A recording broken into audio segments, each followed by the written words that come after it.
In this video, we're going to do some function arithmetic computations. So we're going to have f of x equals absolute value of x minus 3, and g of x is equal to x over x plus 2.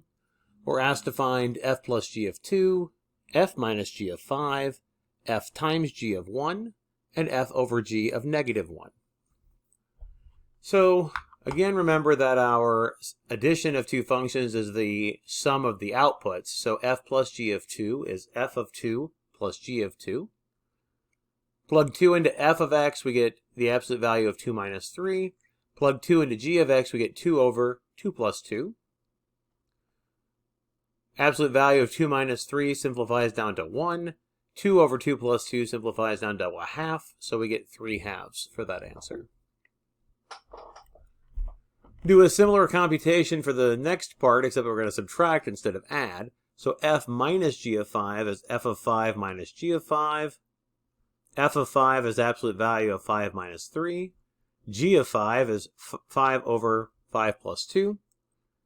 So we get 2 minus, that should be 5/7. This should be a 5/7 instead of a 2/7. I got a typo there.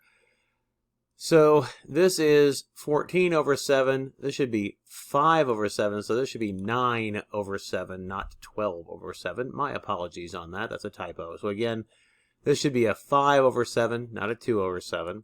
And then we've got 14 over 7 minus 5 over 7. This should be 9 over 7. Let's do the product. F times g of 1 is f of 1 times g of 1. F of 1 is 1 minus 3. G of 1 is 1 over 1 plus 2. So you get absolute value of negative 2 times a third. So you get 2/3 when you simplify that one.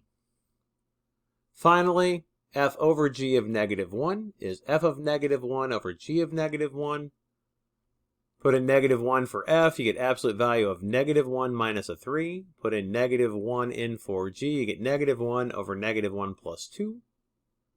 So you get absolute value of negative 4 over negative 1, which will give you negative 4.